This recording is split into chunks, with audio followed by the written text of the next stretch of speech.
supplements, an effective way to ensure you and your loved ones are getting the daily recommended intake of essential vitamins, minerals, and other important nutrients necessary for optimal health.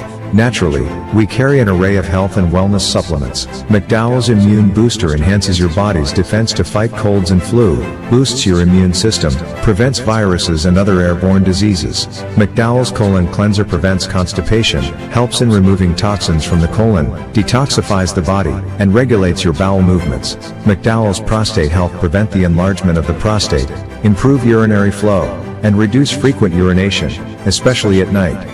Moringa oleifera capsules are rich in minerals like calcium, potassium, zinc, magnesium, iron, and copper, vitamins like beta-carotene, vitamin A, vitamin B such as folic acid, vitamin C, D, and E. McDowell's Potassium Complex, used for treating and preventing low potassium levels, high blood pressure, preventing stroke, and aid in weight loss. McDowell's Triple Magnesium relaxes the muscles, relieves cramps and helps to control high blood pressure, improves sleep, and can calm the nerves. Magnesium is very important for the normal functioning of cells, nerves, muscles, bones, and the heart. McDowell's Ginger Turmeric helps to relieve pain, decrease nausea and enhance the immune function to help protect against illness and infection. Ginger turmeric has powerful anti-inflammatory properties and improves your circulation. Don't hold health back. Let health strike back. McDowell's, the better way to start your health. Visit Health Service Center, John Compton Highway, call 453-6417. Let your wellness be our stress. It is well known that diseases like diabetes, high blood pressure, and other illnesses may restrict blood flow, which can lead to impotence and erectile dysfunction. This is why Enhance was formulated to meet these challenging health problems, which can reduce your ability to perform. If you're having problems maintaining your manhood, then reclaim your manhood today with Enhance. Enhance increases your energy level, boosts your stamina, and increases your endurance. You can get your Enhance at Southwell VA4, Restorer Pharmacy Soufre, Knights Med Miku, Lay By Bar The Morn, Dexter's Place Jeremy Street Castries, Citygate Bar The City C opposite the market, Plants Place Denry Highway, Arlette Supermarket Soufre, The Release Stress Bar Labrie Highway, Cool Joint Bar Victoria Schwazel, Prios Bus Stop 22, next to the Moshi Bus Stop opposite the Grosley Bus Stop, Prios Bar and Grill in Corinth, Grosley. Yes, the best a man can get. Live streaming has become one of the best ways to connect the funeral of a loved one with friends and family, both local and international. NBC Television will live stream your funerals on television and Facebook at a reasonable rate. With our state-of-the-art equipment, you can be assured that the quality of your funeral will be to your satisfaction. Call our office now and book your obituary and streaming with us. 758-453-7458.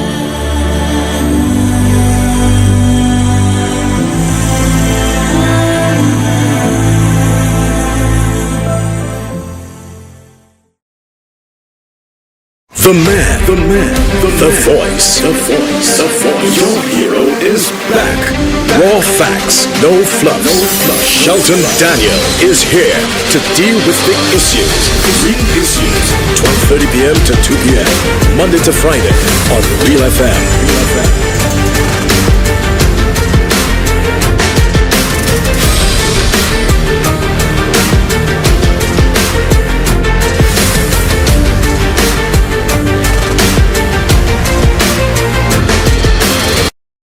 McDowell's Supplements, and The man.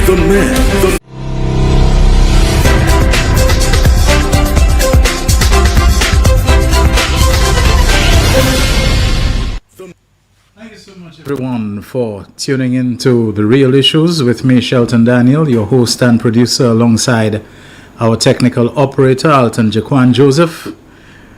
Yes, we have a lot to be thankful for. As they say, we must be thankful for small mercies. And completing another cycle, a weekly cycle of The Real Issues, is always to me an accomplishment to be thankful for. As you know, our program airs weekdays from 12:30 until 2 p.m. on Real FM Radio. Serving you on the dual frequencies of 91.3 for the north, and I do mean 91.3 because it's been a couple of days that it's been back. So those of you who were saying, how come you're not getting us on the radio in the north, is because we had been down, but we've been back for most of the week, I think, and working well. And 91.5, the frequency for the south. That's the radio station. We're simulcasting on the TV as well, NBC Television, channel 120 on the Flow Cable TV service. We're also coming to you on Facebook Live and streaming live on YouTube as well. Hope you're having a good day so far. It's a wonderful day. I mean, I hear everybody, myself included, talking about the heat and so on, but I think the heat is really because of after you get the rain, the air is thick with, water vapor and humidity, so you feel stuffy, etc., etc. But generally, I think we're good. These days we're better than we were before. I know the stuffiness and the feeling, especially when you're in the concrete jungle, where, there isn't really as much soil to absorb the moisture and so on, so it bounces off the asphalt and the concrete, etc., and it's in the air, and it feels like, it is an oppressive blanket on you. But we're going to get through it. We are tropical people. We are Caribbean people. Yeah, man. And it is the hurricane season, so we know about that. Today you're going to tell me what you thought about the St. Jude hospital signing ceremony, for the financing from the Saudis. What was said by the Prime Minister, what was said by the Minister of Health, what was said by the PS in Economic Development, Paul Hilaire, and so on. And, you're going to give me your thoughts on it. Nothing there that we hadn't been prepped for and knew what was coming and what was going to happen. I know many of you, real issues people, you follow your parliament, you follow those things very closely. But I'll repeat what I've been saying all the time. I suspect we are a lot closer. And this morning I spoke to somebody and he said, I know you've been saying that a lot, and I don't know if you realize how right you are. I suspect we are a lot closer towards the final completion of St. Jude Hospital than we are being told. It's just a little, how you call it, a little hunch that I have. They're a lot closer. It is better to under-promise and over-deliver. It is better to let people believe you are further behind schedule than you really are. It is better to let people believe that you are maybe a lot more above budget than you really are. But I believe we are a lot closer to it. In just the same way that I suspect the Democrats, Obama, Kamala, and so on in the States, I believe they know or they have a strong feeling that they've got this. But the worst thing, the last thing they want to do is to do anything that will encourage complacency among the Democratic voters in the United States. So they keep saying, we're behind, it's a tough race, it's a tight race. I suspect they know they're doing a lot better. But the worst thing, the last thing they want to do is to let their base believe, okay, I don't need to go and vote. We've won it already, or for people to be like. So they keep pushing the message that it's good politics, it's good technique, it's good tactic, it's good strategy, it's good. And in the case of St. Jude, I believe it's a good technique, it's a good tactic to let the opponents, because they are opponents of St. Jude's, they are people who do not want that hospital to finish. And they always come in with some kind of narrative about we had a state-of-the-art hospital, you abandoned it, and you went for an 80-year-old structure. Well, didn't the 80-year-old structure burn down? What is this foolishness about 80-year-old structure? It's only as you all veered off into that box that you all know the structure is 80 years old and it's the old St. Jude. One day I think the true story will be told, about why some people were so desperate that the government should drop everything else and work on that box, which nobody knows where this thing came from, how it suddenly factored into the plans and so on. So you're going to give me your views on anything remarkable that, you took away or you believe is noteworthy out of the ceremony. That would be most welcome. I really don't like, for example, something which has just happened to come and to replay it on the real issues. I don't like to do that. Especially when they're so close and so on, like a parliamentary sitting and so on that we have on NTN to be duplicating. But I'm sure there may be things about it that you want to come and talk about. We hear complaints about people trying to make a lot of noise about prices in St. Lucia and supermarket prices. Oh, don't talk for fuel prices. That is their favorite talking point. Fuel prices, the fuel prices are 16. They have the fuel prices so high. Why don't they bring the fuel prices down? Back in 20 whatever, when oil was so much and so much per barrel, you know, we had it at $13.95 today, when oil is $72 a barrel. They have it at $16.50, and on and on and on and on and on and on and on it goes, you know. And nothing you can do to make them stop reasoning like that and stop putting that in people's heads. That the price of oil per barrel is a completely different thing than the landed cost of fuel in St. Lucia. And you can have oil at a lower cost per barrel, and which market are you looking for? Which pricing mechanism are you looking for? There are different pricing mechanisms. The whatever Brent crude and whatever thing, these things may not apply to here. There might be a completely different set of factors, and we do not use crude oil. The price per barrel is the price of crude oil. We do not use crude oil. We do not have any vehicles. We do not have any generators. There are some generators that use something that is called HFO, heavy fuel oil. But even then, the heavy fuel oil is a world removed and different from straight crude oil out of the ground. The heavy fuel oil may have certain things that you will need to take out in order to put in a motor vehicle, certain amounts of sulfur, which you have generators which are built to use it, and they will use it and it will not mash them up, you know. But these people, they keep pushing the line about the price per barrel, the price on the world market. There is no single homogeneous, constant, uniform creature called the world market. There are different pricing mechanisms and authorities, you know, around the world and so on, depending on where you're getting your oil from, where it is being sent, where it is being traded and so on.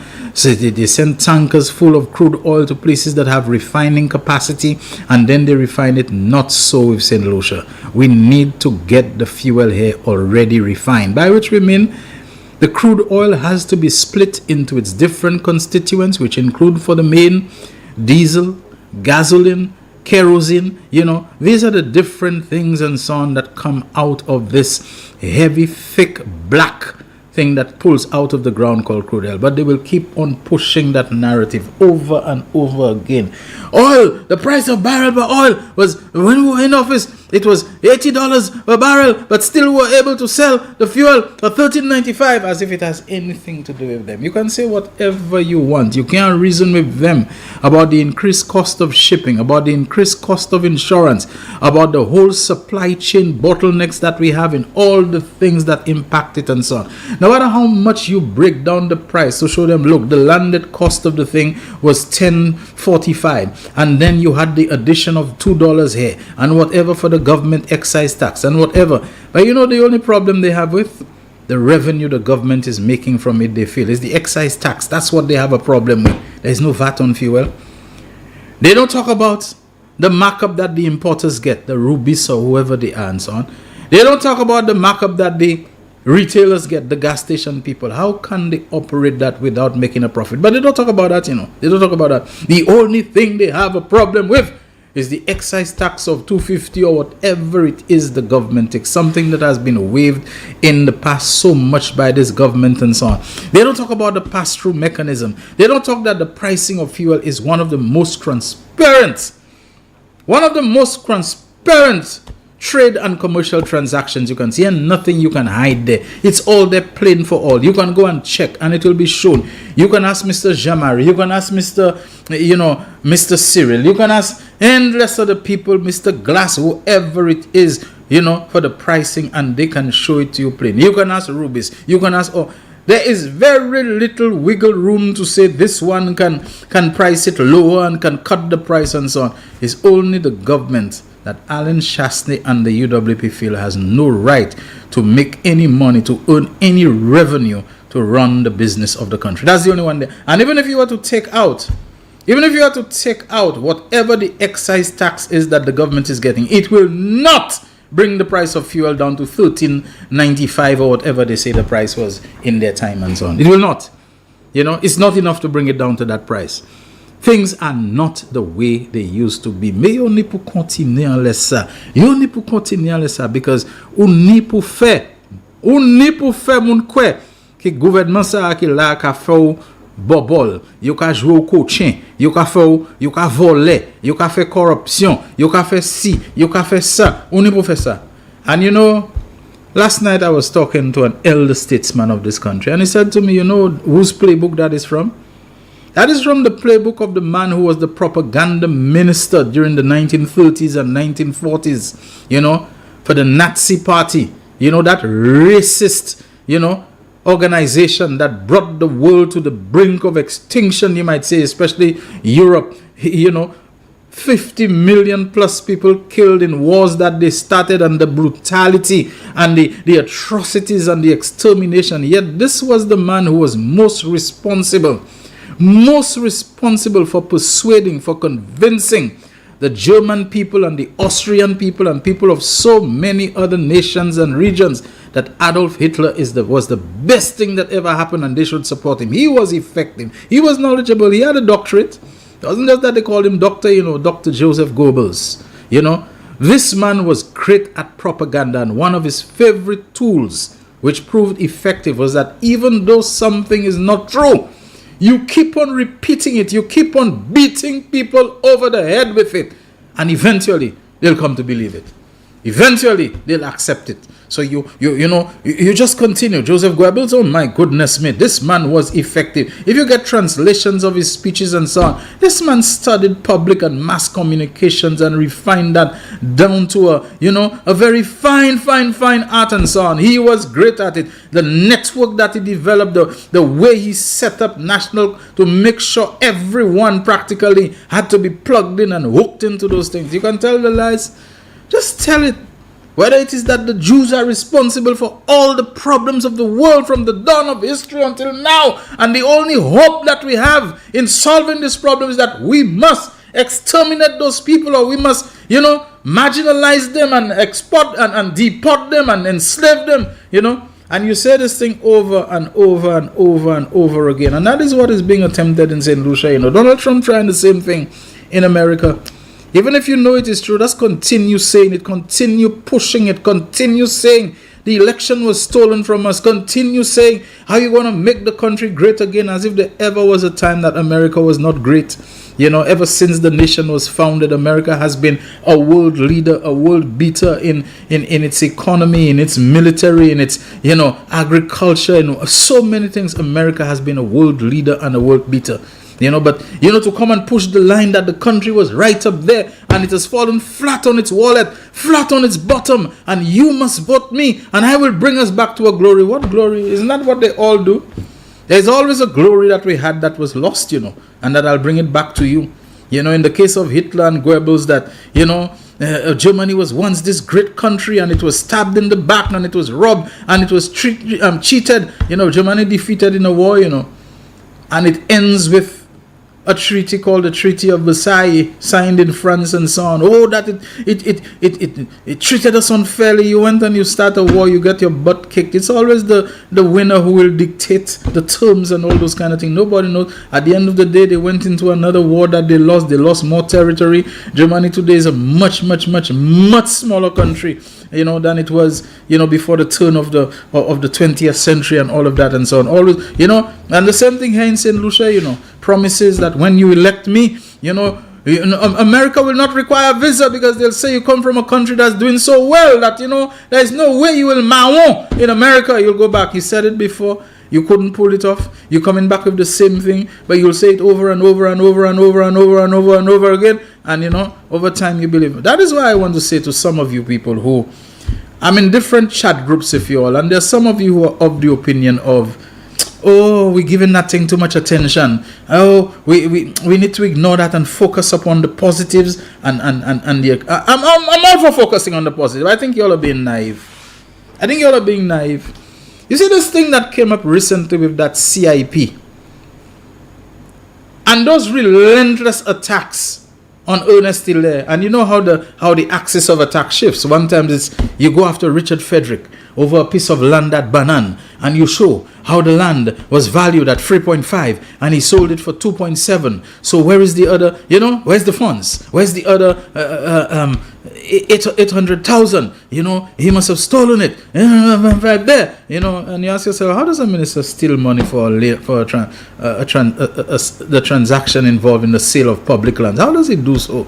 If you know the mechanisms of how this is paid for, the check must be made out to the accountant general. And how does Richard Frederick steal a check for accountant general? Reno can never walk up and pay 2.7 million in cash like that. Is going to read, or even if rich as we think or know he is, and no way he can do that. It's going to raise all kind of red flags. There are ways it's supposed to do. The money is supposed to be transferred and paid and everything, but you keep at that. Another time you go in after somebody else is this and that and the other and whatever it is, Range Rover, whatever. You keep on saying it. And so that CIP thing, if you see there had not been the vigorous, sustained, tenacious, robust pushback on that thing from Dr. Hilaire himself, and I have to express particular admiration for Honorable Richard Frederick, who took on this thing and pushed back against it.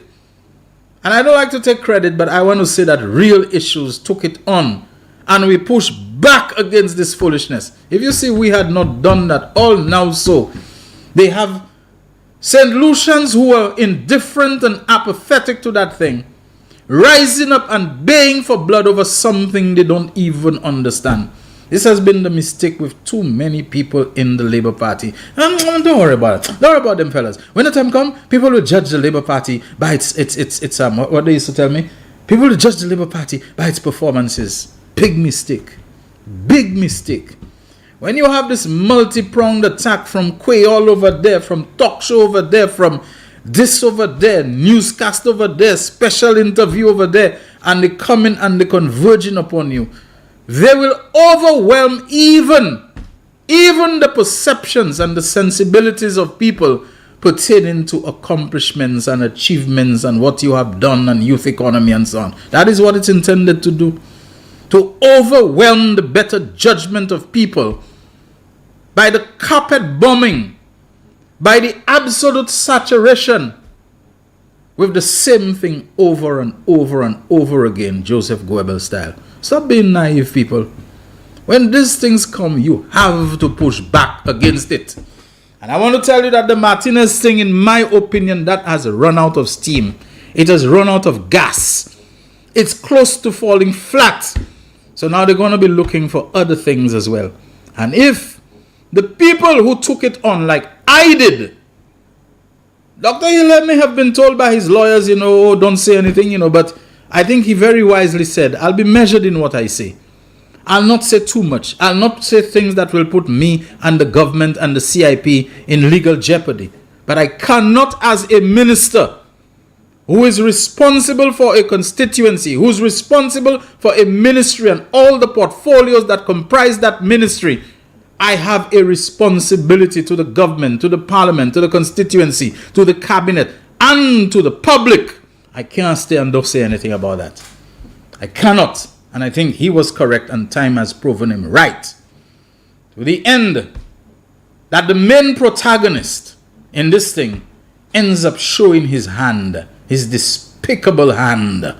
That what he wants is some of the corruption money that he believes people like Hilaire and so on raked in. Give him 9 million of it and he'll be cool. We saw it.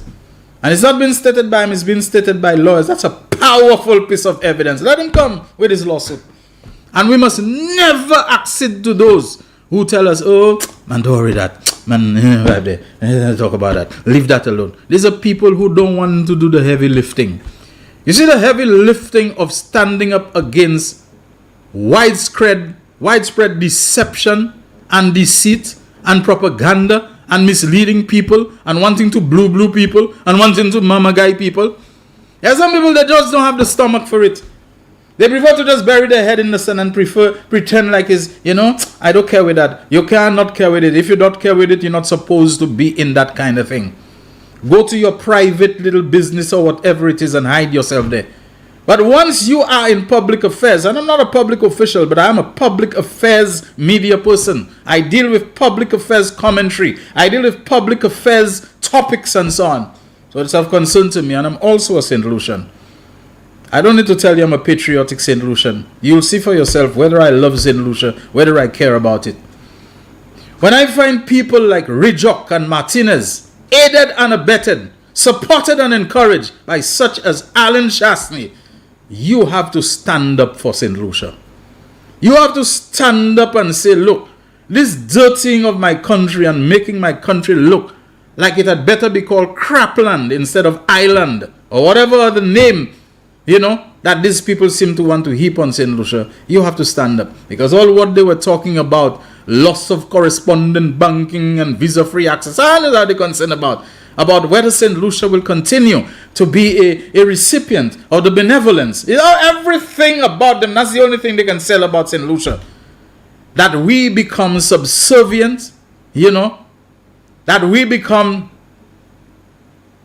bow down on your face kind of people, so that we can, by sheer dint of mercy and compassion and pity, that we will become recipients of American and Canadian benevolence. That our only hope is to receive nothing about us trying to develop ourselves and trying to develop industries in youth economy and looking after our small micro enterprise sector and trying to see what we can do with exports, what we can do with multilateral relations, and none about it, The only thing they know is to tell us that your only hope for survival is to be yadfowls, and so you must try to be good yadfowls. You must try whenever they say anything to bow down and say, yes sir, I agree with you, I'm sorry with you, and so on. Where does that come from? That comes from the days of slavery. That comes from the plantation. That comes from the worst forms of colonization and this sort of thing. That's what they want, because they think that's all we're worth. We must never raise our head up. We must never become a people who is truly what independence is about. There were things Britain had to do everything for us, but now, since 1979, we have the right to go and to negotiate our own diplomatic relations, to decide who we engaging in have ambassadors, exchange with them and that sort of thing. Who we negotiating air services agreement we are, where we stand on matters pertaining to, conflicts and so on, to say, look, Russia, we don't agree with them, so we sanctioning Russia. We're not getting involved in CIP with them. We're voting against what, that is what we take. That is what being politically independent is about. And we see some people, they want to reverse our independence if they could. And we say, no, Venezuela may have its issues, that we would not do things the way they do, but that is Venezuela. Let them, the best people to resolve Venezuela's problems are Venezuelans. Let them come into talks and into negotiations and whatever. Let them bring in other partners, people who are their friends, the Bolivians and the Brazilians and the Colombians, who are very close to Maduro, by the way. They had their criticisms of the election and the way they said afterwards they should release the data and so on. They didn't just say everything about Maduro, but they recognized that this interventionist approach in other people's internal affairs and so on, it has never solved anything. Look at Afghanistan. After all these years fighting the Taliban and overthrowing them and setting up governments, what's the name of that guy, Doctor whatever his name was, who they later found to be so corrupt and so on, and all the different people. Look at it, they had to withdraw from Afghanistan, and guess what? The same Taliban came back. The same Taliban came back like a tsunami. This interventionist thing of wanting to go into people's country and you don't like this government and so on, it has just never worked. It reverses. Look at Haiti today after all these interventions and sending in the Marines and all of that, as opposed to encouraging people to come to the table and talk to each other and work out negotiated settlements, etc. So I just want to tell you, do not ever take that approach and ever believe that by ignoring it and pretending it doesn't exist and you're focusing on the good. Yeah, you have to focus on the good things. But you also have to rebut and refute and dismantle those false narratives that are being deliberately and repetitively promulgated and so on. You have to push back against the malice. You have to. Anyway, where are we now, Jaquan? Time for a commercial break, isn't it? Huh? Yeah, well, I'll take it now, because if I continue, it's 10 minutes I'll take again. This is the real issues. Don't go away. The voice. Your hero is back. Raw facts, no fluff. Shelton Daniel is here to deal with the issues. Real issues. 12:30 p.m. to 2 p.m. Monday to Friday on Real FM.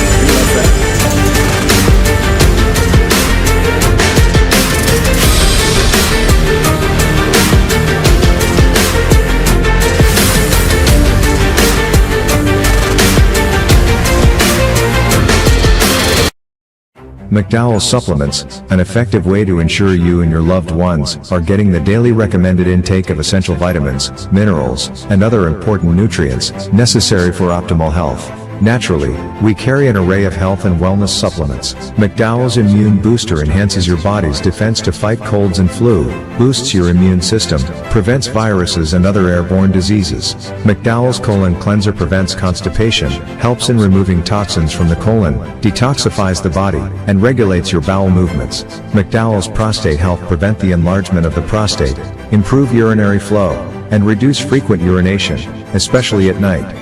Moringa oleifera capsules are rich in minerals like calcium, potassium, zinc, magnesium, iron, and copper, vitamins like beta-carotene, vitamin A, vitamin B such as folic acid, vitamin C, D, and E.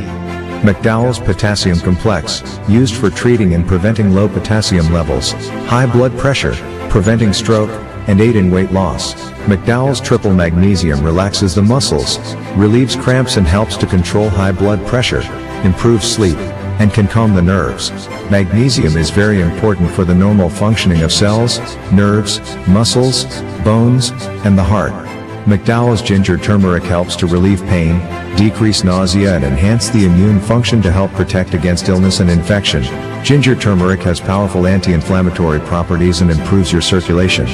Don't hold health back. Let health strike back. McDowell's, the better way to start your health. Visit Health Service Center, John Compton Highway, call 453-6417. Let your wellness be our stress. Why are you suffering from aches, pains, and illnesses? When there's help for you. At Health Service Center, we offer a wide range of treatment that has been scientifically proven to help you with your aches, pains, and illnesses. Our ICT machine is one of the most effective devices in the health field.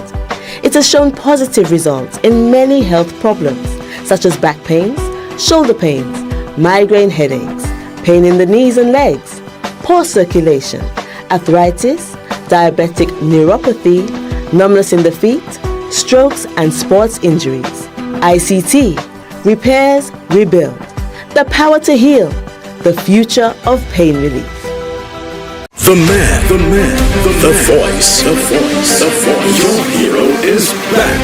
Raw facts, no fluff. Shelton Daniel is here to deal with big issues. 12:30 p.m. to 2 p.m. Monday to Friday on Real FM.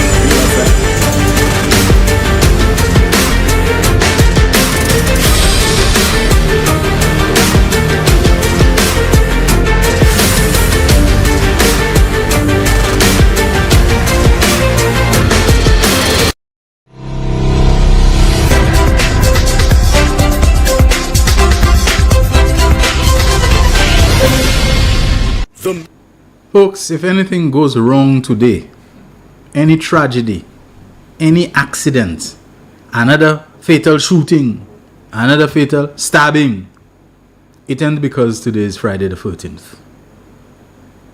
If we could, I would say, I hope, I beg, that this aspect of our culture, the superstition and so on about Friday the 13th, if today could be a day that we could resolve to dismantle it, to throw it away, to forget about it.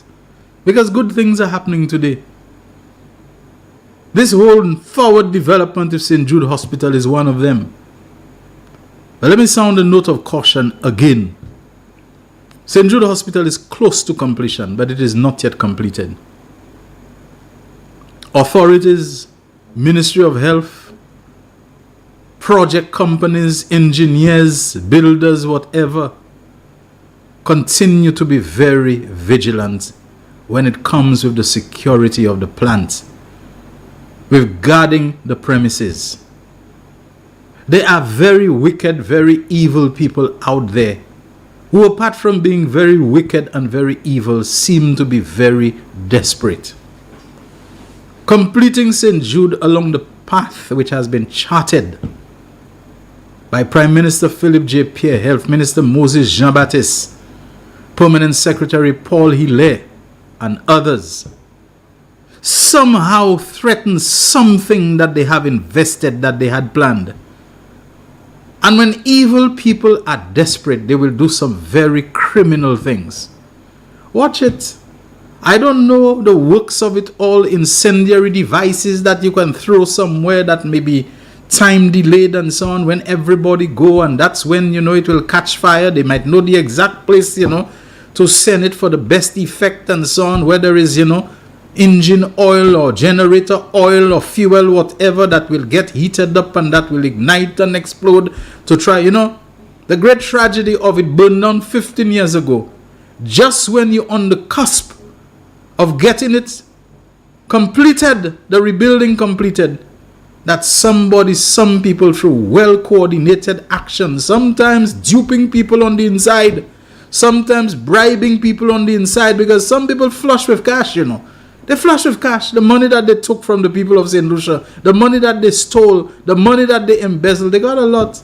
You never know what they can flash before the eye of who to go and to plant something that have a fuse that is time delayed, whatever, and so on. And that they can cause havoc. And the great tragedy will be just when you rebuild it close to, for it to burn down again. Maybe not the whole thing, but critical points and so on, equipment gone up and so on, and you have to start from scratch. People, watch them. Don't take anything for granted. Don't put anything past them. Don't say, oh, Shelton, just a guy who likes to, peddle in conspiracy and paranoia and to, propaganda to keep people on edge and on their toes. People, you may be right about all those things. If you say it about me, I'll take all of it. I'm just saying, don't take chances. Don't take chances. Watch out the security and the aspects. Screen the watchman and so on. Find out who they are, what you can find out. Do your intel work on them. Who's talking to who was seen with who is, maybe. People, watch all those kind of things. Don't ever think that they will let it go quietly and that they will accept that they're beaten and they will accept that they're defeated and St. Jude finishing. Folks, watch those things.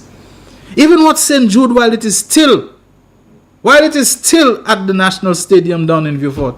You never know what act of sabotage just to make you look bad, and the delay in relocating the people to St. Jude and getting them out of the stadium has caused the collapse of what, and how many patients and people will come on TV and they will cry, They cannot believe that the government of Philip J. Pierre, after all that grandstanding about, finishing the hospital, that they allowed this to happen and that to happen and so on. Be very careful with it. Be very careful. You don't know who going to unscrew what kind of little steel work so that by the time a little wind pass, it collapses. Don't permit any things having to do with sports or whatever, anything there. Even if it's just people just going for casual training. Just seal off out of bounds, restricted area. You can't come there. Not even if it's a little casual sprint you want to go and try. Do everything whatsoever to guard against those people. It's going to take a tremendous management and outlay of resources. Do not take chances with those people. And do that for every major project site. Yes, do it for every major project site. Watch people, watch halls of justice construction. What may be going on there? Who might be trying to sabotage this or that and custody suites and Monsieur Veillez c'est Munsala. And get your key people and your key supporters. Give them little briefings and so on. Give them little, things. Look out if you're passing and you notice this and you notice that. Make sure you call the police, whatever, because there is a possibility they can do this, they can do that. You can have your civilian, almost militia type, but not militia, but I'm just using the word. You're going to have your civilian monitoring and watching, and vigilance and so on that can report. You have to develop a society where people have eyes more. The societies that have had the history of warfare and so on, there is something about them. It's very difficult to go there and engage in certain types of behavior and so on that might threaten the safety of the nation. And they're not people watching you. People are watching you. People watching you and they're ready to report and so on because they know what it is like. We may not have had the experience of war and invasion and that kind of thing. But we still now have to recognize that even internally, domestically, we are at war. We are at war and we have to behave like a people who are at war. We have to have our eyes open. We have to be vigilant. We have to be watchful. We have to know the signs. And when we see them, not to go and gouge at anybody or collar anybody, but to report it to the police. And to be trained so that it is credible. I've said to you that even some of the crimes that we see here in St. Lucia, we need to ponder whether we don't have to go to Parliament and reclassify some of them as being low-level domestic terrorism. Because what is going on there is not just people want to kill people. People want to send a message. People want to terrorize people in certain areas and basically tell them, after we kill that guy, don't go and hold any wick for him because you might pass and spray some bullets in the wick. And one area that seems to be feeling it quite a lot now is Kako Babono. There is a low level. If we were to classify terrorism by grades, let's say it's a grade 4, it's still important. They kill a man called Mollings Delis. People gather for a little vigilance on, gunmen. Some people come back and spray bullets at them. Somebody get killed, somebody coming back after the family. You're not even supposed to grieve and to mourn and so on. People will be afraid to go to a wake now and so on. Between Kako, Babono and Foaso. Look at those places. If you understand locations, where Kako is, in a straight line, you cut across the place in Talvan. Well, if you drive in, you go down the Talvan Hill, and in Tutus, you find yourself, in Foaso. Is there some kind of battle, just like in times past, we also have between people at Olio and people at Dendy Riviere? Whenever they come together, it's a dance, whatever, fight must happen between them. Many places have been like that, Even up in Monrepo, people used to tell me stories about, the Magwetut people and the Lapwet people, always a fight, a gume, a pagal between them and this kind of thing. You have this kind of thing. So maybe now there is a Kako versus Foaso thing. We don't know. A man go to pick up his child at a daycare or preschool, in Kako, somebody come shoot him, and it's believed to be a retaliation for something else that happened somewhere else and so on. So I'm just saying we need to change our thinking. Maybe when you find out that people are killing people not just because they had some kind of contention with them, but because they want to send out a message to a whole community, to a whole neighborhood, to a whole family. We can wipe you out, and that one showing they can wipe them out. Well, right here in St. Lucia, maybe we need to have a more, is martial the right word? I don't know, have a different kind of mindset in terms of what is going on in the country and to keep an eye on it.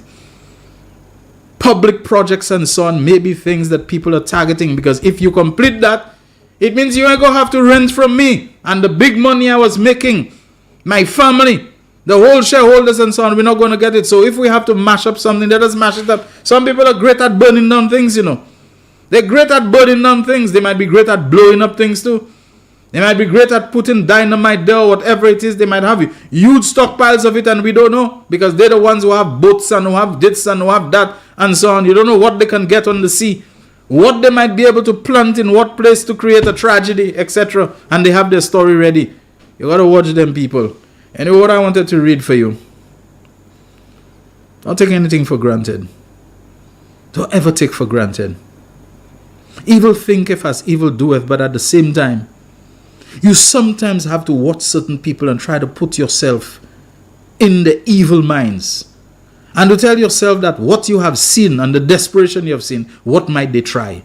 Now you might not be able to figure out everything, but you have to sit down and watch the movements of those people.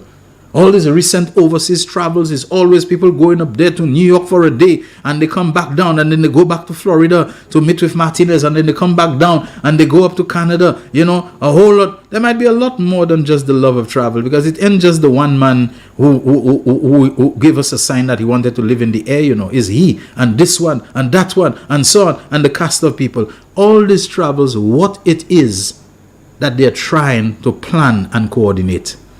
And sometimes the travels you hear in the name of what is considered to be the safe and respectable places, New York, Washington, Florida, Canada, and so on.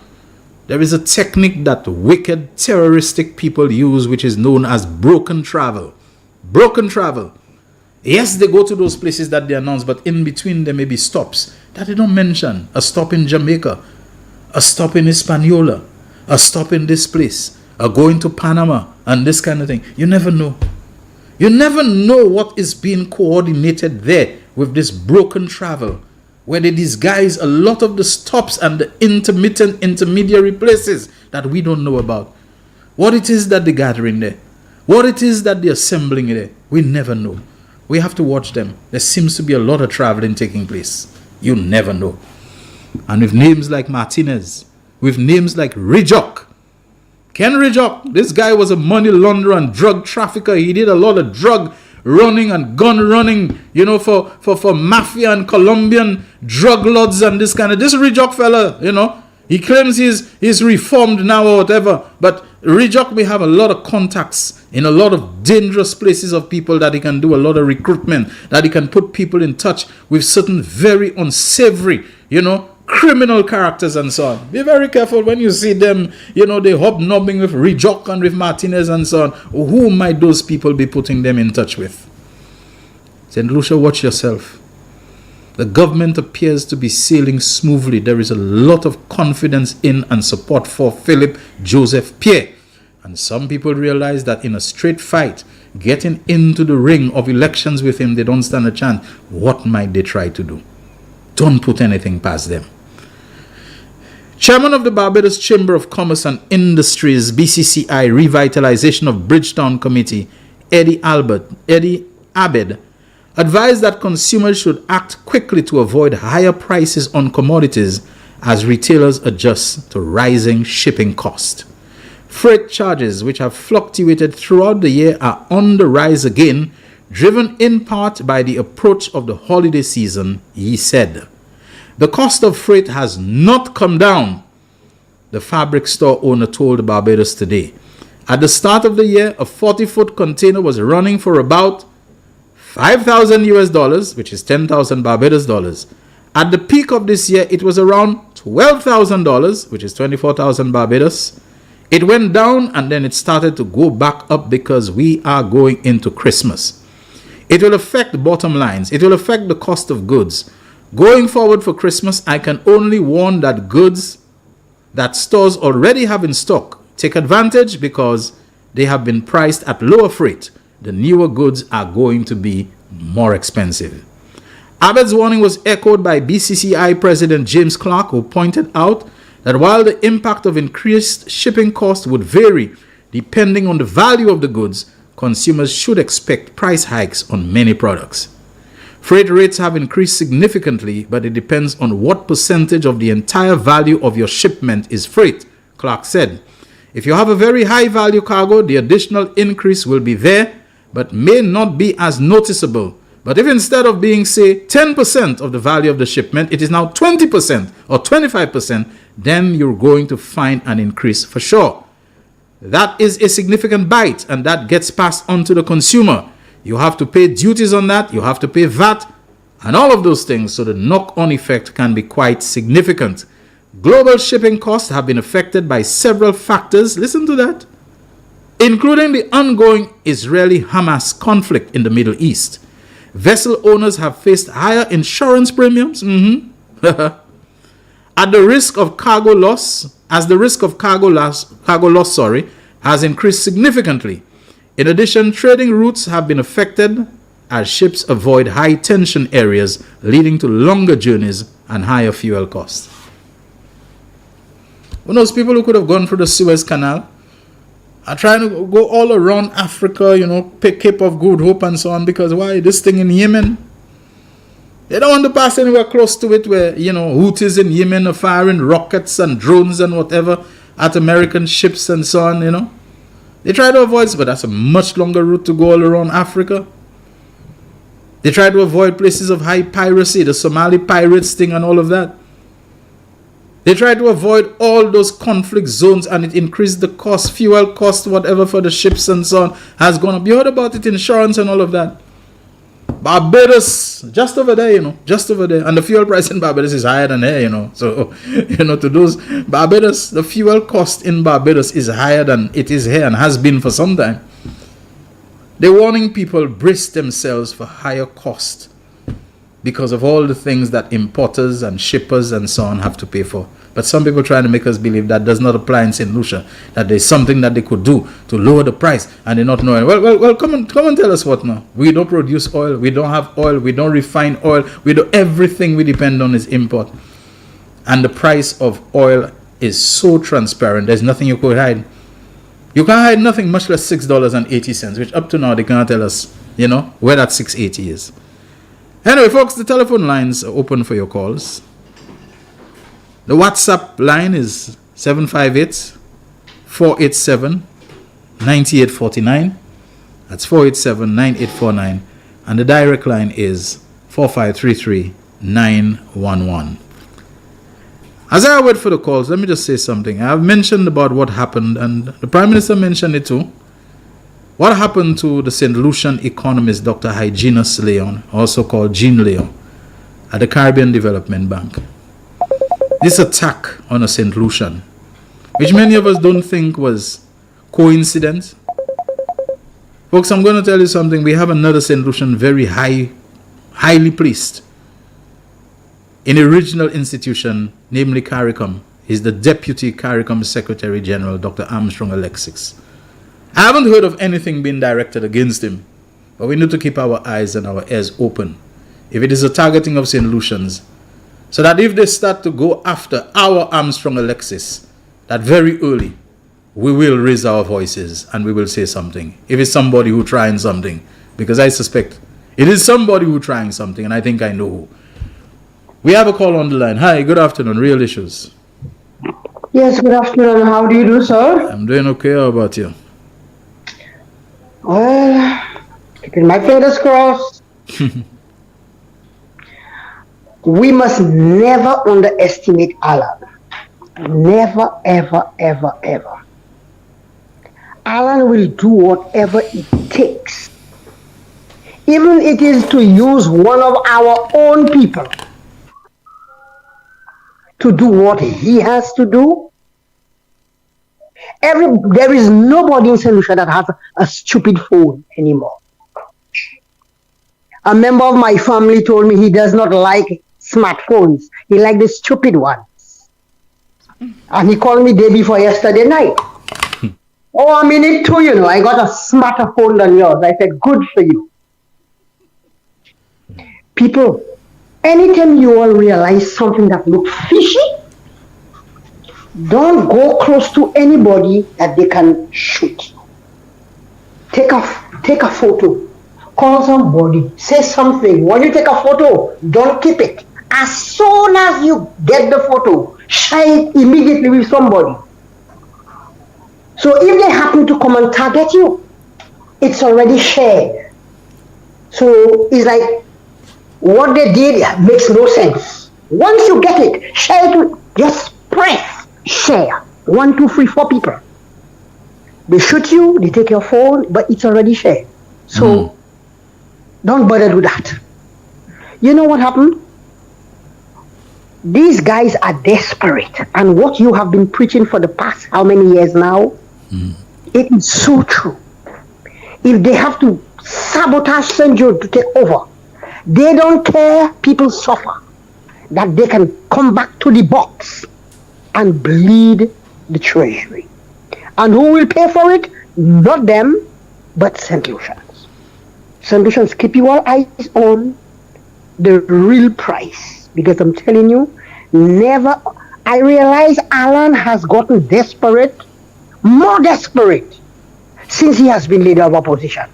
And since things are happening down in the south, we have permanent secretary a dit depuis yo pas fini St. Jude, pas voté by you. Well, at least the Labour Party did not say that. But if they sabotage St. Jude, that is spokes they will put in our wheels. So let's keep our eyes open. Let nous dormir, nous ka dormir avec yeux nous ouverts. Avec veille.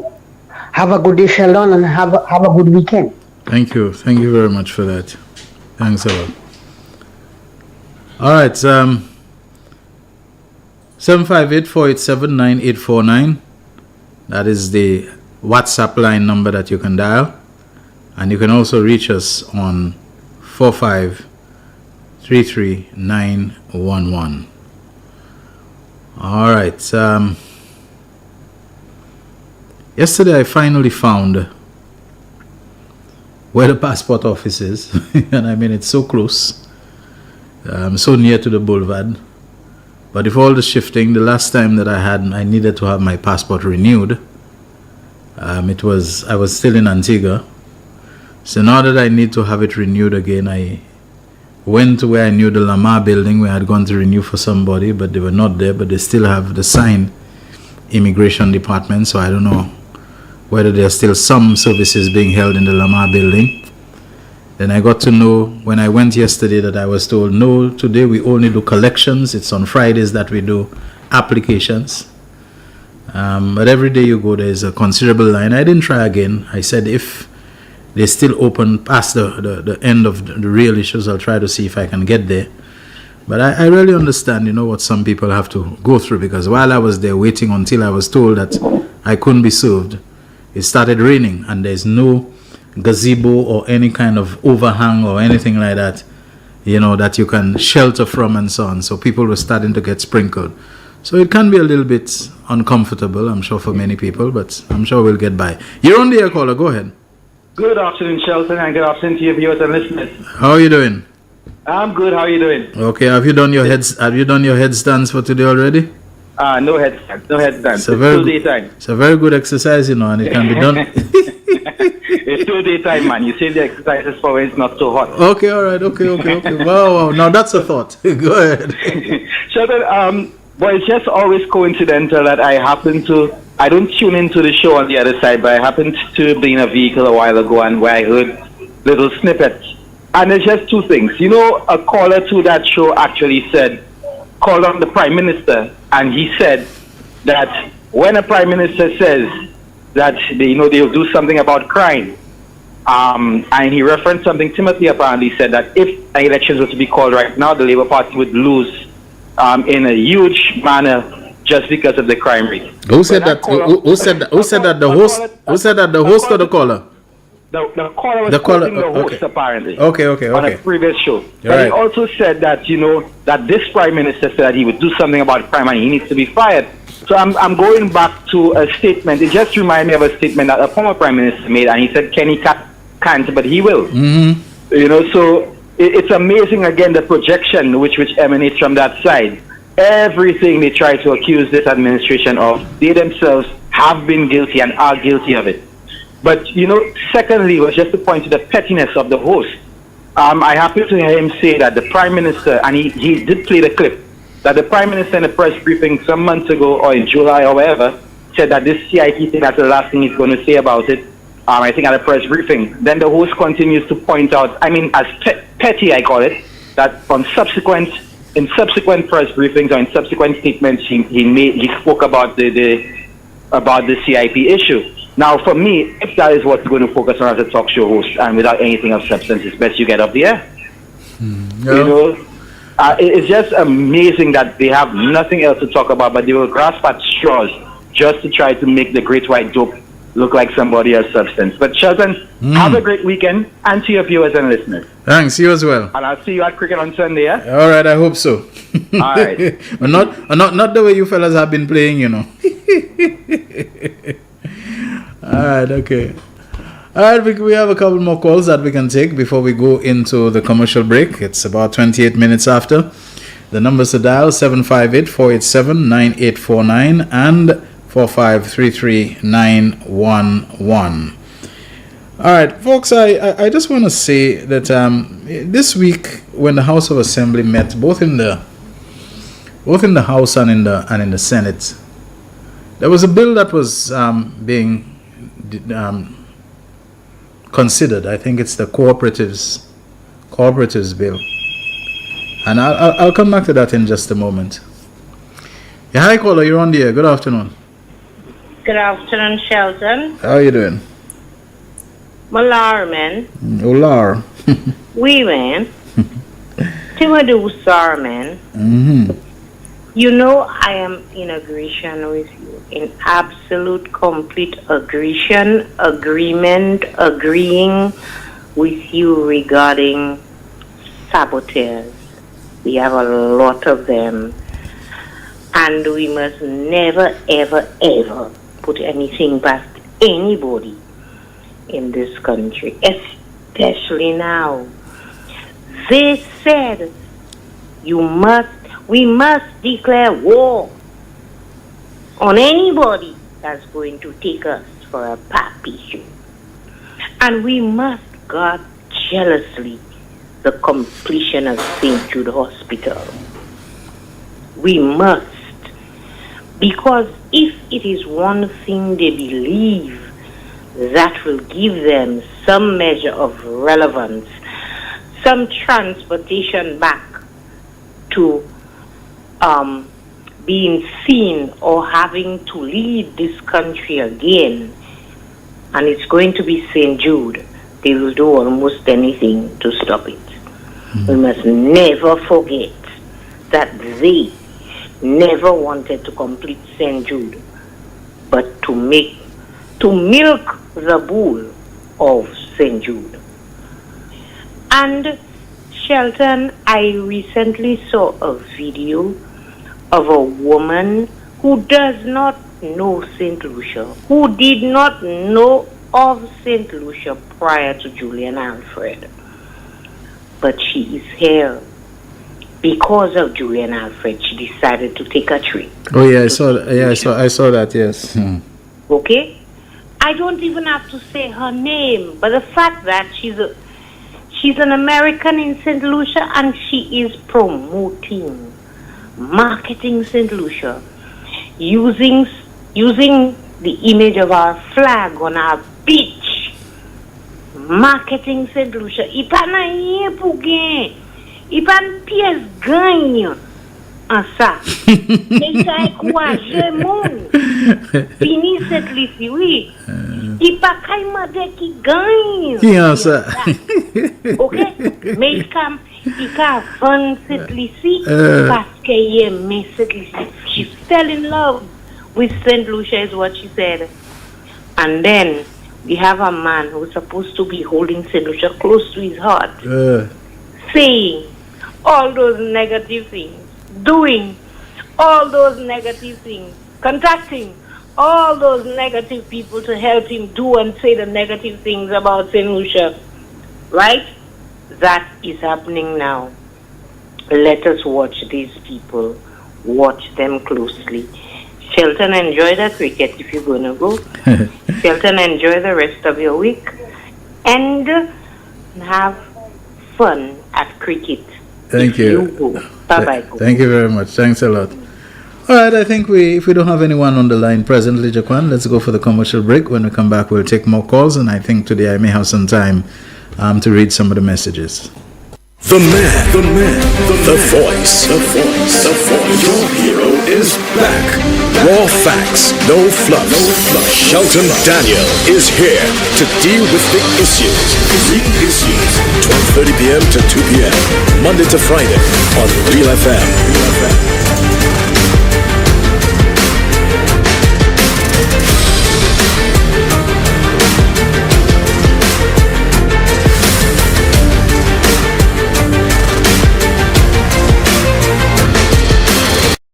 It is well known that diseases like diabetes, high blood pressure, and other illnesses may restrict blood flow, which can lead to impotence and erectile dysfunction. This is why Enhance was formulated to meet these challenging health problems, which can reduce your ability to perform. If you're having problems maintaining your manhood, then reclaim your manhood today with Enhance. Enhance increases your energy level, boosts your stamina, and increases your endurance. You can get your Enhance at Southwell VA4, Restorer Pharmacy Soufre, Knights Med Miku, Lay by Bar The Morn, Dexter's Place Jeremy Street Castries, Citygate Bar The CDC opposite the market, Plants Place Denry Highway, Arlette Supermarket Soufre, The Release Stress Bar Labrie Highway, Cool Joint Bar Victoria Schwazel, Prios Bus Stop 22, next to the Moshi Bus Stop opposite the Grosile Bus Stop. Prios Bar and Grill in Corinth, Grosile. Enhance, the best a man can get. The voice. Your hero is back. Raw facts, no fluff. Shelton Daniel is here to deal with the issues. 12:30 p.m. to 2 p.m. Monday to Friday on Real FM.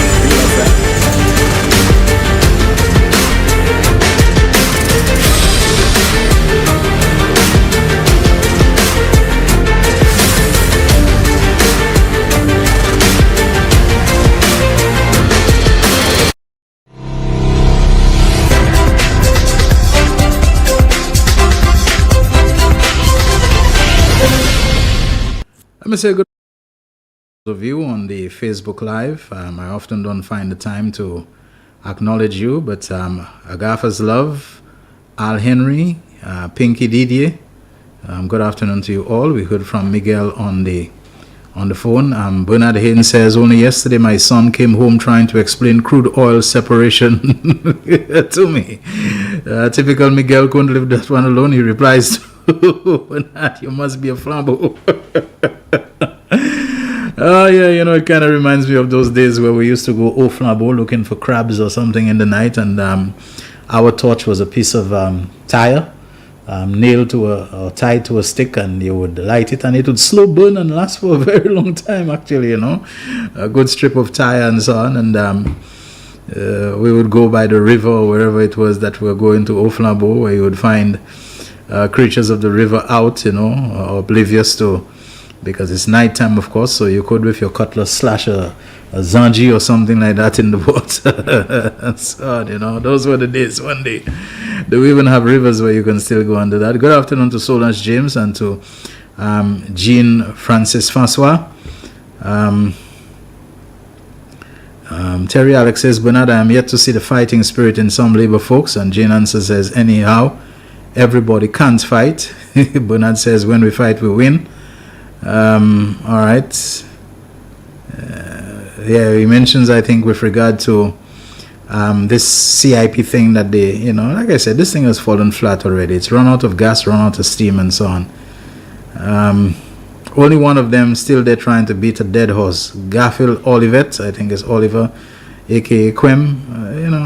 This thing is going nowhere. They know it's going nowhere. They're probably fishing for other things or whatever and so on. Renike Riste, good afternoon to you, as well as Misty Jeremy. Sheldon Samuel says, agree Shelton, lots of dirty people around. Okay, we've acknowledged some of the people. Let me see. Mahoney Oje says the St. Jude fire could have been arson.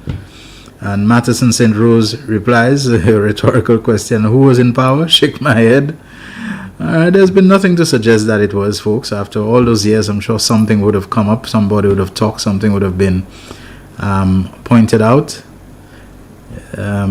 Dale Jacobs, good afternoon to you. Another person says, oh yes, Shelton, there are a lot of them, flambeaus, who were praying for the failure of St. Jude. Solange James believes that Satan's evil spirits are roaming. Parents and families need to care, get closer to the good Lord, lift the prayers. Well, I think we all need to do that, including in our private capacities. Good afternoon to you, Sabina Charles and Vernon Casabon, as well as Bernadette Charles and Francis Phillip as well. Let me see if I can get some of the comments that maybe we can mention. When I grew up, neighbors were like family. Everyone cared about each other, shared the little they had. The whole community cared about each other. I'm sure there's still a lot of caring among people, but Magdalene Daniel replies and says, most are all about material things, competing with each other. They're very vain, lots of envy and jealousy and selfishness. And this is why when you hear me comment about pastors and priests and clerics and men of the cloth and so on, what they do on the pulpit, there is so much need to me when you look around for spiritual nourishment in people. If you are a believer, if you're someone who's spiritually minded, especially biblically minded, and I think Robert Lee can relate to what I'm saying, you understand that a lot of what we are seeing is really a sign of spiritual starvation, of lack of spiritual consciousness, of lack of faith and obedience and reverence for God and that sort of thing. And when you find preachers, pastors, priests, whatever they are, mounting platforms, and they carry to the platform the very same emptiness that they should be trying to counter, that they should be trying to fill that void and that vacuum that is in people's lives, but they seem more concerned with making themselves popular. They seem more concerned with being the objects of adulation, by people. They seem more concerned with what I call pulpit showboating. It's all about, flashing and the way even their hand movements that they move, you get a feeling it's they want people to notice the Rolex watch that they have and all the rings and bracelets to demonstrate their success. And they come and they talk about their wife and their children, and their son was playing it for Nintendo and this sort of thing. And even when they speak, their pauses are timed for the applause of people. There really is not a commitment to what I think the Bible terms rightly dividing the word of truth, to talking to people, to preaching to people the message that is able to give them a sense of internal power and empowerment and so on, and the confidence not in themselves but in God, but to take a critical look at themselves as to where they need to change. Biblical lingo may differ. It may tell you to repent and so on. But they come there and it's to make fun of people, to pappy show people, to make people laugh at somebody said something. There's a lot of retaliatory preaching, and I'm saying, but to me, the preaching that the Bible talks about, it is supposed to be something where you bring people to repentance, where you bring people to reconciliation with God, with others and so on, where you bring people, where you embrace people to show them a better way than what they're thinking. And I look at it and I say, in this age where we have young men who seem to hate each other and turn on each other, people who do not care about their own selves, much less about others on the roads and so on, you cannot afford to be wasting pulpit time. You cannot afford to be squandering preaching time. The times call for an urgency in reaching out to people, in opening people's eyes and causing them to see the dire and desperate situation that they're in, and to offer them the solution that you believe in, which is the gospel and the God that it preaches and so on. But I find there's just too much of that. And it's not just locally. Don't think I'm only talking about somebody. That's not what I'm talking about. Even on the TV, the whole televangelist phenomenon that we seem to be so impressed with that we want to copycat it in St. Lucia. It's all about people want to, make themselves, people that, are admired. And like I said, that people are eating out of their hands to make themselves popular, to get the applause and applause. What comes with that kind of admiration? The collections, the money. And some of them, that's all they talk about. And I'm saying there is no time more than now that you have to go back to the fundamentals of calling people to repentance, of telling people that they need to love one another and have regard for one another and so on. But I find this retaliatory attacking and so on, it has made its way to the very place that is supposed to be the healing and the counter for it. And that is the question, just like Jesus Christ asked, you are the light of the world. But if the light that is in you is really darkness, then how great indeed is the darkness.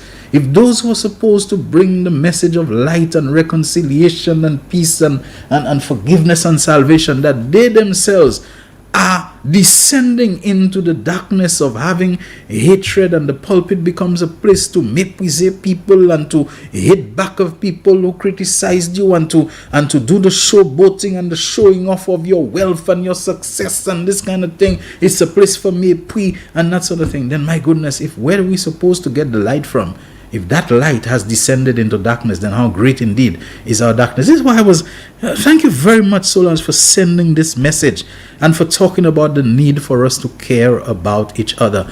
And caring about each other doesn't mean you have that kind of bleeding heart, softiness about you. It's looking at your own self and what you would like people to do unto you, and recognize the chaos that is resulting when people don't give a damn about one another, as I find is increasingly happening right now. As if people are so self-absorbed, immersed in their own selves. They do not care what is happening with the other person. They do not care what they're doing, how it affects the other person. There's no mindfulness. You drive on the road, you have your bright lights, or on and so on. Somebody will flash you repeatedly, mamile, bright light point, make of it as you will. You don't care about the blinding effect. Last night, again, I'm driving. There's a vehicle, on 2 occasions I met vehicles that have no, they have no lights. They're driving on the highway, no lights whatsoever. And one of them, the color of the vehicle is gray. The road surface is gray. And you ask yourself, but what is it? Another time I saw a minibus doing it. I'm saying a minibus of all people, driving with no lights. Now, granted, the highway has lights and whatever it is, but the law is the moment sunset or the moment the street lights come on, you're supposed to have your lights on. You're supposed to have them on. The lights is not something that you put on at your discretion, or because you feel you can see without them, so why you need to put it on. Lights are not just for illumination, vehicle lights that is. They are for illumination and they are for signaling. In other words, somebody else now is aware of your presence. They can discern that there is another vehicle moving in whatever direction, whatever, and so on. It gives an indication of your presence. That's what it is. You know, but there is the macho thing. Oh man, I can see perfectly well. Shelton gasa Kennedy, bonda bouteille so you want to show that you can drive without the lights. And the next thing somebody is not aware that you are there. They make a maneuver because they do not see you until it is too late. And people keep doing those things over and over and over again. What was it I saw? Somebody have their fog lights on and they have some kind of pin light, you know, in place of where the park light should be. Nowadays, I'm seeing more of those pin lights, tiny, piercing, but it's not the headlight, but the headlights are off. You know, at that time of the night, you're not supposed to be doing that. People, we have to get to obeying the law. The law was crafted and it evolved and it developed the way it has for a reason. The traffic laws and so on, about signaling, about your park light, about when you stop to put off the headlight but your park light is still on. So they have an understanding of what is going on in the road. We have to go back. This spirit of rebellion and resistance and like the law doesn't matter and to hell with it and I will do what I want. We are contributing to chaos in the country. Folks, too many of us, we do things because we see others doing it. Get back to the culture, to the spirit, the required thing of law enforcement. It was a condition of you getting your license. It was drilled into you in driving school. Although I suspect many people are on the road without license. It has to be. Police step it up. Maybe if you do the checks, you'll find a lot of people behind wheels, they do not have a license. You know? And you need to take some of those people and do what it is. Find them and who wants to send them back so that they have to go back to driving school and there has to be some card to be filled out because too many people who don't seem to know what they're doing, they're on the roads. I will keep on saying, if you bust more people on the roads, I am of the strong conviction that you will be netting and nabbing and snagging many people, you know, who may be involved in other things. You don't get disconnected lawlessness. Lawlessness often is connected, sometimes not in obvious ways, but the spirit of lawlessness, the mindset of lawlessness that expresses itself in the chaos and craziness on the road, it may be connected to other things that we never realize. Do we have a call on the line? Let's take that call. Hi, good afternoon, Real Issues. Good afternoon, Shelton. Hi, good afternoon to you. How are you? Doing great. Yeah. I just want to share my 2 cents on that traffic problem. You know, Shelton, these days you have so many hit and runs that I cannot recall, and I've been driving on the road for how many years now? 40 plus years, and that's the first time. It's only now I'm actually experiencing these kind of things where people just hit you and run, particularly motorcycles. Motorcycles just hit, and I suspect it's because either they don't have license. Most of them are uninsured. Most of them are uninsured. And as a result, before they hit your vehicle, and the thing about it is they don't take the time within the traffic. Yeah, they cannot. They cannot face the music. You know. Yeah, some time ago, a fella on a motorcycle, I mean, traffic was at a standstill. At a standstill, not to say, well, snail pace, you know, at a standstill, right next to, between the Massey Leclerc and the Olympic House, right? So, things was tight and thick, and I don't know what's wrong with these fellas, but the traffic, as tight as traffic may be, they seem to see that they can pass in that space there. And in the process, a fella pass on a bike there, you have a fella behind him, he passed and he rip off my rear bumper. And he didn't stop, he just moved out. Yeah, because he knows he can't afford to compensate you because he don't have insurance, you know. Exactly. And you have a boy, I can imagine the amount of people who are having that experience on a daily basis. Now, can you imagine what that leads to? Somebody pulling their cutlass at some point, or somebody pulling their gun or something, Somebody come and just mash up your vehicle and they're trying to get away, and they don't want to take responsibility and face up. You might have handled it like a law-abiding citizen. There are other people who will develop, chase that person down and do something, And Shelton, you see things happen in mysterious ways sometimes. Sometimes the person do that and they move out and you don't even know who. Yeah. Up to now, you don't know who. And it's a good thing. Sometimes it's a good thing that you do not know who, because you cannot pursue the person. Yes. Whereas if you knew who, you might go and pursue the person. And then in the process, you meet your death, you meet your demise and things so, But I don't know, but I'm hoping that I heard the police, the new police commissioner is talking about all these things, and I'm hoping that they will be able to make some headway into having people, to ride with the helmets and things like that. The amount of people who's dying on their motorcycles and people don't take heed at all. Although I have to say, lately I'm seeing a lot fewer of them on the road. The motorcyclists are doing the crazy things. I'm not saying they're not there, but I'm seeing, to me, a lot fewer than I was seeing before, Yeah, but it's crazy things that don't really call for. Yeah. Can you imagine, in closing, about 3 weeks ago, a fella again riding by Monroe College there. And a man have a young lady behind him. He doesn't have a helmet, the lady doesn't have one. And when the man passed me, the man actually popped a wheelie with the young lady behind him. Boy, and that looks so crazy. I mean, sometimes, boy, it's really, really out of this world. I know what you're talking about, but I suspect because of that insurance thing, because a lot of insurance companies do not insure bikes anymore. I suspect because of that, maybe a lot of them are getting pulled off the road. Yeah. Oh yes. All right. Thank you very much. Shelton. We had another call. Is there a person holding, or we lost that caller? Okay. All right, folks. We have a few more minutes. We can take a few more calls. Let me just say hello to Anna Rosa Nimoni on the Facebook Live. Shelly Fanis, good afternoon to you as well. Miguel Fevrier, you still remembering Shelly Belly? It's still there. Yeah, Conrad, good afternoon to you as well. And Stanislas Masso, I want to say good afternoon to you. Lucille Cadet, and Stephanie Cauldron, as well as Angelina Georges. Thank you so much for being there with us on the Facebook Live. Stanislas Masso has a prayer.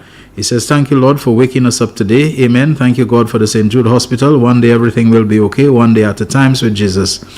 That's what we are asking from you. Amen. I couldn't concur more with prayers of this nature for the good of the country, for the peace of the country, for the development of the country, the welfare and well-being of the people. I think we all would like to see that, and that is without any regard for party and that sort of thing. We want all the people of St. Lucia to be living in relative peace, security, well-being, and so on. And that shouldn't be anything that is colored. All right. Terry Alex says, I agree, Shelton. Some Labour Party people are too naive. Remember, the expired product said the truth is what you believe. That is why they keep pushing all the lies, hoping people will believe, because there were no denials. That's true. You cannot allow things to go uncontroverted when you know it's not true, when you know it's false, when you know it's fake.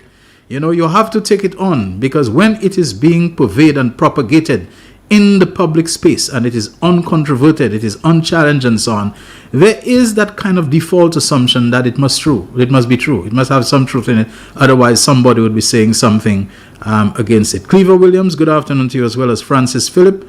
I think I've already acknowledged Bernadette Charles and Sylvester Alphonse, good afternoon to you as well. Thank you so very much, everyone, for being here. Facebook Live family, you really are that. And you're the ones who have powered us on through to another week and so on. Jude Pokes Harlow, I'm not seeing you today. I saw a missed call from you. I don't know how I kind of missed it. But I'll be calling you back when the program is over, when we have a little more time to chat. I'm always grateful for, like I say, the energy that you bring to the real issues, both the Facebook Live and to the WhatsApp group and so on. I'll be looking to add some more people to it because it looks like I've added some people and they have really appreciated it and are really, taking the discussion to a much more intense and prolific level, which is quite good for all of us. Conrad believes that climate change, heat wave, droughts caused inflation to go up in the world. Yes, the whole climate matter, the wars and all of that, they have a compounding effect, on the cost of living in the world. We can't pretend that we are immune from it, especially when everything, and we have to understand cost effectiveness and so on. When a tanker and a freighter and a this and that have to come to St. Lucia, strictly speaking, on the scale of business that they conduct, and they have to stop in this island, stop in this other one, it's not really profitable for them. Those that bring us the oil and so on, it's not like a whole tanker of crude oil or a whole tanker of whatever. They have to break bulk to bring us the smaller quantities and so on. And all of those things has an effect upon, the bulk transportation, the bulk pricing and so on. And it's definitely caused the per unit cost to go up and so on. We know that. Those who are able to purchase things in bulk and then distribute it and so on, the bulk purchasing has this kind of, we're not on the scale where we will consume that amount of kerosene or that amount of diesel and all of that. And so this breaking it up into smaller portions to bring to us is going to impact the price. The journeys have to be longer. They have to be more extended in time. A whole lot of things. Solange James says the colonialist enslavers continue to try stopping governments who care about citizens. There's quite a lot of comments there. Let me see if there's anything on the WhatsApp that came in. I think there are a couple of messages there.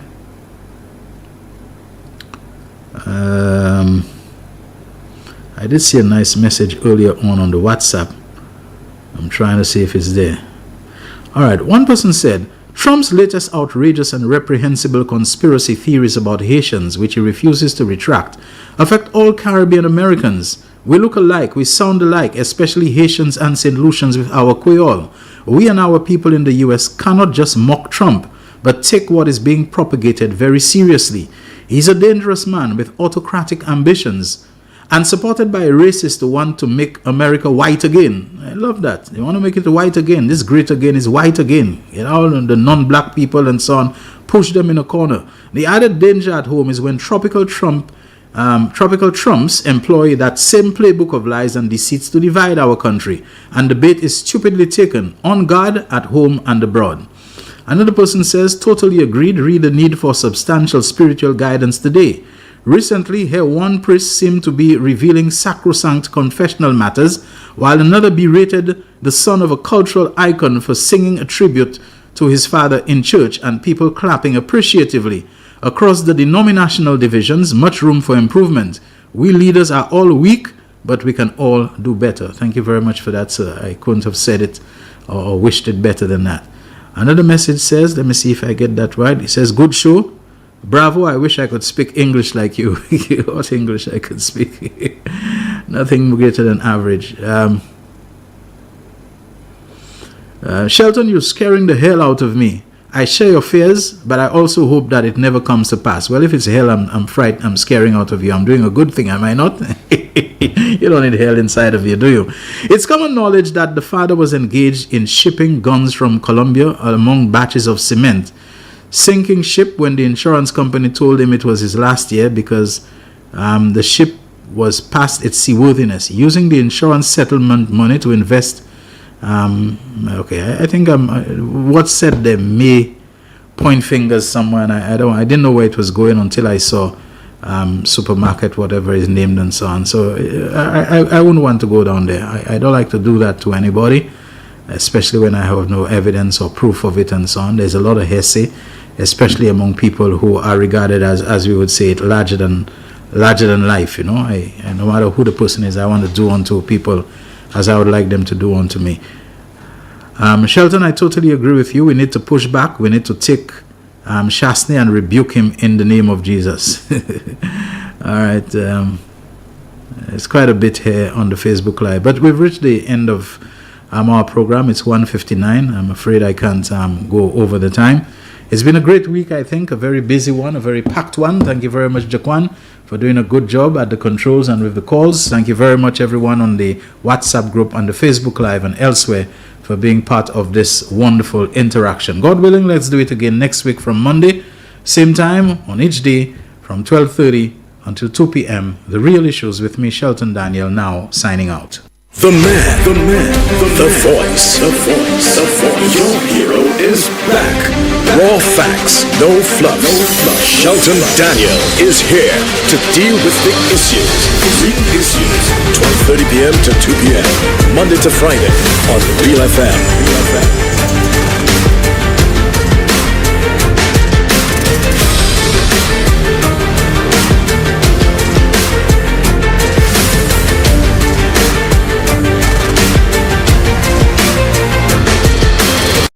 It is well known that diseases like diabetes, high blood pressure, and other illnesses may restrict blood flow, which can lead to impotence and erectile dysfunction.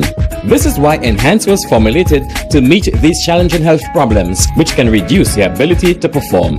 If you're having problems maintaining your manhood, then reclaim your manhood today with Enhance. Enhance increases your energy level, boosts your stamina, and increases your endurance. You can get your Enhance at Southwell VA4, Restorer Pharmacy Soufre, Knights Med Miku, Lay by Bar The Morn, Dexter's Place Jeremy Street Castries, Citygate Bar The City opposite the market, Plants Place Denry Highway, Arlette Supermarket Soufre, The Release Stress Bar Labrie Highway, Cool Joint Bar Victoria Schwazel, Prios Bus Stop 22, next to the Moshi Bus Stop opposite the Grosley Bus Stop. Prios Bar and Grill in Corinth, Grosley. Enhance, the best a man can get. The man, the voice. Your hero is back. Raw facts, no fluff. Shelton Daniel is here to deal with big issues. Real issues. 12:30 p.m. to 2 p.m. Monday to Friday on Real FM.